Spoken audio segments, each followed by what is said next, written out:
निम्नलिखित में से कौन सी मात्रा और उनकी इकाई सही ढंग से सुमेलित नहीं है? तो बल का यूनिट जो है जूल नहीं होता है, बल का यूनिट न्यूटन होता है। तनाव का यूनिट, देखिए यहाँ पर ये जो तनाव लिखा गया, तनाव शब्द यहाँ पे सही है नहीं, क्योंकि टेंशन का यूनिट होता है, टेंशन का मतलब होता है तनाव।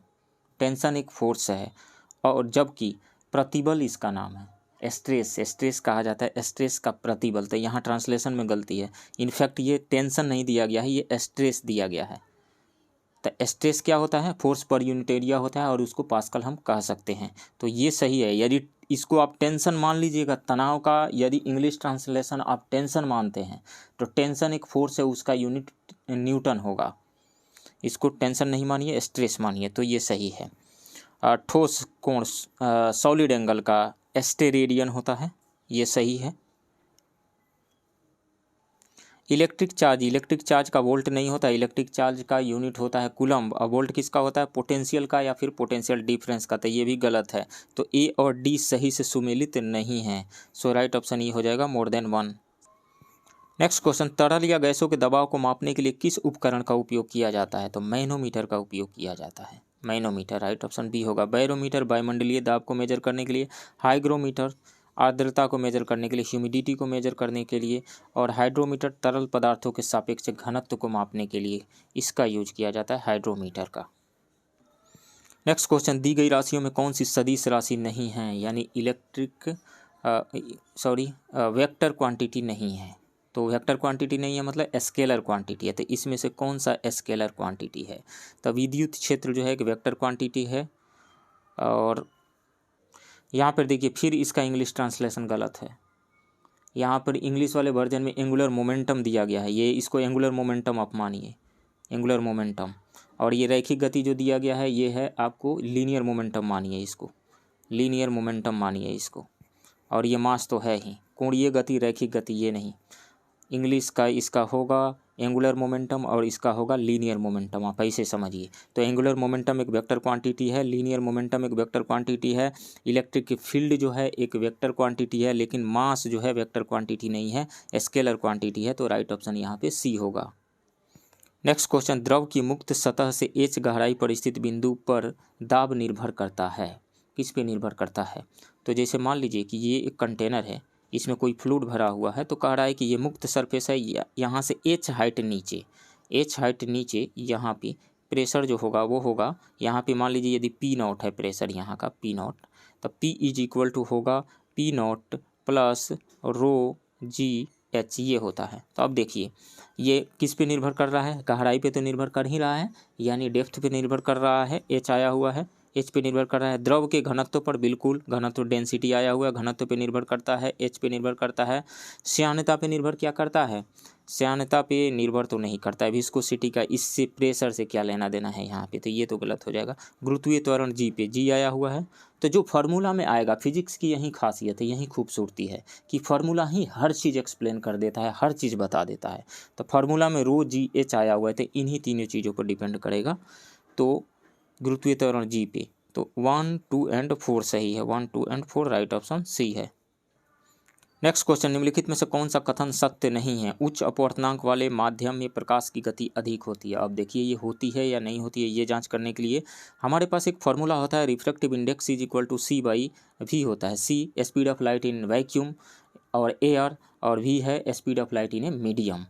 तो उच्च अपवर्तनांक वाले माध्यम में प्रकाश की गति अधिक होती है, तो वी इज इक्वल टू यहाँ पे जरा लाइए सी बाई म्यू। तो जिसका उच्च अपवर्तनांक होगा उसमें स्पीड कितना होगा? कम होगा ना। तो उच्च अपवर्तनांक वाले माध्यम में प्रकाश की गति अधिक नहीं होती है, कम होती है। तो ये सरासर गलत है। जल का अपवर्तनांक 1.33 होता है, ये बिल्कुल सही है। कांच का अपवर्तनांक 1.5 होता है, ये बिल्कुल सही है। प्रकाश की गति निर्वात में अधिकतम होती है, ये भी सही है। तो बी, सी और डी सही है, ए गलत है। कौन सा कथन सत्य नहीं है? तो ए, राइट ऑप्शन ए होगा। नेक्स्ट क्वेश्चन, पूर्ण आंतरिक परावर्तन तब हो सकता है जब प्रकाश कांच से होकर के जाए। इसको समझिए। जैसे मान लीजिए ये डेंसर मीडियम है और ये रेयर मीडियम है। यहाँ लाइट का एक सोर्स है, यहाँ से एक लाइट रे निकली, तो चूंकि डेंसर से रेयर मीडियम में जा रही है, तो यहाँ नॉर्मल ड्रॉ कीजिए। तो इसको तो जाना तो सीधे ऐसे चाहिए था, चूंकि रेयर से डेंसर में अब जा रही है तो ये ऐसे नहीं जाएगी, तो ये नॉर्मल से अवे बेंड करेगी, नॉर्मल से अवे बेंड करेगी। थोड़ा एंगल ये बढ़ाएंगे तो और इधर आ जाएगी, और एंगल ये थोड़ा बढ़ा देंगे तो इधर आ जाएगी, ये थोड़ा सा एंगल और बढ़ाएंगे तो इसी में आ जाएगी, इसी मीडियम में आ जाएगी। जब ये एंगल ऑफ इंसिडेंस का वैल्यू क्रिटिकल एंगल से ग्रेटर होगा तो ये इसी मीडियम में लौट करके आ जाएगी। इसी को तो टोटल इंटरनल रिफ्लेक्शन कहा जाता है। तो टोटल इंटरनल रिफ्लेक्शन के लिए पहली कंडीशन यहाँ पे देखिए, रे को डेंसर से रेयरर में जाना पड़ेगा, मतलब सघन माध्यम से विरल माध्यम में जाना पड़ेगा। तो अब देख लीजिए यहाँ पे ग्लास तो दिया हुआ है, ग्लास से ग्लास में जाएगी तो वो तो मीडियम चेंज ही नहीं होगा ना। ग्लास से ग्लास में जब जाएगी तो कोई मीडियम चेंज नहीं होगा, कोई डिफ्लेक्शन नहीं होगा, कोई रिफ्रैक्शन नहीं होगा, तो ये तो गलत हो गया। और ग्लास से हीरे में जाएगी, हीरे का रिफ्रैक्टिव इंडेक्स ज़्यादा होता है, तो रेयरर से डेंसर में जाएगी तो होगा नहीं टोटल इंटरनल रिफ्लेक्शन, ये गया। अब वायु, ग्लास का रिफ्रैक्टिव इंडेक्स अभी पिछले वाले क्वेश्चन में हमने देखा 1.5 होता है, तो वायु का 1.5 से कम होता है, 1 होता है रिफ्रैक्टिव इंडेक्स, तो ग्लास से वायु में जाएगी तो टोटल इंटरनल रिफ्लेक्शन हो सकता है, पहली बात। दूसरी बात, पानी का होता है 1.33, रिफ्रैक्टिव इंडेक्स 1.33 होता है, तो ये भी तो रेयर ही है ना ग्लास के रिस्पेक्ट में। तो ग्लास से लाइट रे यदि पानी में जाती है, वाटर में जाती है, तो टोटल इंटरनल रिफ्लेक्शन पॉसिबल है, हो सकता है। तो सी भी होगा, बी भी होगा, right option E more than 1।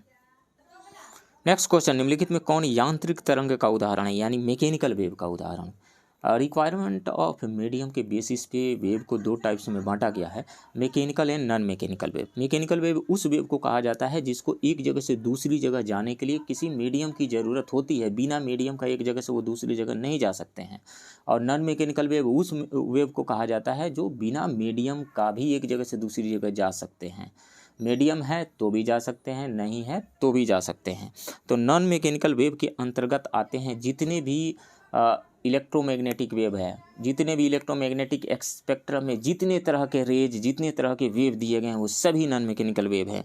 उसमें एक्सरे भी आएगा, रेडियो वेव भी आएगा, लाइट भी आएगा, इंफ्रारेड आएगा, अल्ट्रावायलेट आएगा, गामा रेज आएंगी, रेडियो वेव आएंगी, आपको माइक्रोवेव आएंगी, सभी तरह के वेव जो हैं वो नॉन मैकेनिकल वेव है। मैकेनिकल वेव में कौन सा, वेव ऑन स्ट्रिंग होगा, वेव ऑन स्ट्रिंग, जल तरंगे भी एक मैकेनिकल वेव है, साउंड भी एक मैकेनिकल वेव है। तो निम्नलिखित में कौन यांत्रिक तरंग का उदाहरण है, तो जल तरंगे, राइट ऑप्शन डी होगा। नेक्स्ट क्वेश्चन, बिना ताप परिवर्तन के किसी पदार्थ को एक अवस्था से दूसरी अवस्था में बदलने के लिए आवश्यक ऊष्मा की मात्रा कहलाती है, इसको गुप्त ऊष्मा कहा जाता है, लेटेंट हीट कहा जाता है। अब क्वेश्चन ये राइज होता है कि जब फेज चेंज हो रहा हो तो उस समय टेम्परेचर क्यों नहीं बढ़ता है। तो मान लीजिए कि ये सॉलिड है और इसको हम हीट सप्लाई कर रहे हैं, हीट सप्लाई करेंगे तो ये मॉलिक्यूल्स के, स्मॉल मॉलिक्यूल्स एटम्स के मिलने से बना हुआ है। तो सॉलिड के केस में मॉलिक्यूल्स काफ़ी क्लोजली पैक्ड रहते हैं, उनके बीच में फोर्स ऑफ अट्रैक्शन काफ़ी स्ट्रॉन्गर रहता है। तो जब फेज चेंज हो रहा होता है, तो जब हम हीट सप्लाई करते हैं तो फेज जब चेंज होना शुरू होता है तो उस टाइम में इनके बीच का डिस्टेंस इंक्रीज होना शुरू हो जाता है, यानी जो इनके बीच में इंटरमोलिकुलर फोर्सेस है उसके अगेंस्ट हीट एनर्जी काम करना शुरू कर देता है और इनके बीच डिस्टेंस बढ़ना शुरू हो जाता है। और इसी डिस्टेंस बढ़ाने में एनर्जी जो सप्लाई किया जा रहा है खर्च हो जाता है और टेम्परेचर इंक्रीज नहीं होता है। तो इस कारण से इसको ऊष्मा तो लग रही है लेकिन गुप्त है, छिपी हुई है, हिडन है, इसलिए ये गुप्त ऊष्मा है, लेटेंट हीट है, राइट ऑप्शन डी होगा। नेक्स्ट क्वेश्चन, सेल का ईएमएफ निर्भर करता है, तो सेल का ईएमएफ निर्भर करता है उसमें कौन सा इलेक्ट्रोड आप यूज किए हुए हैं और कौन सा इलेक्ट्रोलाइट उसमें आप यूज किए हुए हैं, इन दोनों पे निर्भर करता है। तो इलेक्ट्रोड और इलेक्ट्रोलाइट की सामग्री पर, राइट ऑप्शन बी होगा। नेक्स्ट क्वेश्चन, गुलाब धातु यानी रोज मेटल मिश्र धातु है, तो rose metal bismuth, lead and tin का, बिस्मथ, लेड एंड टीन का मिश्र धातु है, राइट ऑप्शन यहाँ पे बी होगा। ये कॉपर, जिंक और iron, copper, zinc and iron, ये किसका है, डेल्टा धातु का है और इसका यूज किया जाता है वायुयान के ब्लेड बनाने में। और टीन, लेड और एंटीमनी, टीन, लेड और एंटीमनी, ये किसका है, टीन, लेड और एंटीमनी, ये टाइप मेटल का है, टाइप मेटल। प्रिंटिंग उद्योग में इसका यूज किया जाता है। कॉपर, जिंक एंड निकल, कॉपर, जिंक एंड निकल, ये जर्मन सिल्वर है, ये जर्मन सिल्वर है, बर्तन बनाने में इसका यूज किया जाता है। नेक्स्ट क्वेश्चन, हाइड्रोजन के निम्नलिखित में से किस समस्थानिक में कोई न्यूट्रॉन नहीं आता था। प्रोटियम की बात करें तो इसका सिंबल ये होता है 1 1, ड्यूटेरियम की बात करें तो ये होता है यहाँ 2 1, ट्राइटियम का होता है यहाँ 3 1, तो इसका मास नंबर 1 है, तो मतलब number of protons plus number of neutrons यहाँ पे 1 है, तो प्रोटॉन ही 1 है तो न्यूट्रॉन 0, इसमें कोई न्यूट्रॉन नहीं होता है, तो यही सही ऑप्शन होगा। इसमें 1 न्यूट्रॉन है, इसमें 2 न्यूट्रॉन है, तो एक ही केवल सही है, राइट ऑप्शन ए होगा। नेक्स्ट क्वेश्चन, निम्नलिखित कोलाइडी विलयनों को उनके उदाहरणों से सही सुमेलित कीजिए। तो एरोसोल, एरोसोल से कौन सा इसमें जुड़ेगा? एरोसोल से इसमें बादल, पॉयस यानी इमल्सन, इमल्सन से कौन सा जुड़ेगा यहाँ पे? इमल्सन से मायोनेज, मायोनेज जुड़ेगा। 4 जेल, जेल से कौन सा इसमें कनेक्ट होगा? जेल से पनीर 1 होगा। और फोम से कौन सा जुड़ेगा? फोम से व्हिप्ड क्रीम 3 हो जाएगा। तो इसमें से राइट ऑप्शन आएगा सी, ए का 2, बी का 4, सी का 1 एंड डी का 3, राइट ऑप्शन सी होगा। एरोसोल का जो एग्जाम्पल है वो है क्लाउड, मिस्ट और फॉग। इमल्सन का एग्जाम्पल है मिल्क, क्रीम, मायोनेज। और एरोसोल का कौन सा है? Smoke, hedge. फोम का व्हिप्ड क्रीम, सोप, लेदर, ये सब एग्जाम्पल्स हैं इसका। नेक्स्ट क्वेश्चन, रासायनिक रूप से समान तत्वों स्कैंडियम और यूट्रियम के साथ किन तत्वों को सामूहिक रूप से दुर्लभ पृथ्वी तत्व के रूप में जाना जाता है? मतलब रेयर अर्थ मेटल्स, तो वो है लैंथेनवाइड्स। लैंथेनवाइड्स यानी 4F कैटेगरी, 4F कैटेगरी वाले में इस सीरीज में एटॉमिक नंबर 57 से लेकर के 71 तक के कुल जो तत्व हैं ये शामिल होते हैं, तो ये हो जाएगा लैंथेनवाइड्स, राइट ऑप्शन बी होगा। ये सीरीज जो है लैंथेनम से शुरू हो रही है, लैंथेनवाइड। नेक्स्ट क्वेश्चन, सेरुसाइट किस धातु का एक महत्वपूर्ण अयस्क और समान द्वितीयक खनिज है? तो सेरुसाइट हो गया लेड कार्बोनेट यानी PbCO3, ये लेड के एक महत्वपूर्ण अयस्क होते हैं और सामान्य द्वितीयक खनिज भी हैं। सबसे महत्वपूर्ण सीसा का जो अयस्क होता है वो होता है गैलेना, PbS, लेड सल्फाइड। सो राइट ऑप्शन इसमें हो जाएगा सीसा, डी। नेक्स्ट क्वेश्चन, शल्य चिकित्सा और दंत चिकित्सा में संवेदनाहारी और दर्द कम करने वाले प्रभावों के लिए किस गैस का यूज किया जाता है? तो लाफिंग गैस का यूज किया जाता है। लाफिंग गैस मतलब नाइट्रस ऑक्साइड यानी N2O, राइट ऑप्शन ए होगा। लाफिंग गैस नाइट्रस ऑक्साइड का यूज किया जाता है। नेक्स्ट क्वेश्चन, शरीर में pH संतुलन बनाए रखने के लिए कौन सा अम्ल आवश्यक है? तो वो है carbonic acid, right option B होगा। नेक्स्ट क्वेश्चन, निम्नलिखित में से किसे वुड स्पिरिट के नाम से भी जाना जाता है? तो मिथेनॉल या मिथाइल एल्कोहल को? Methyl alcohol, right option A होगा।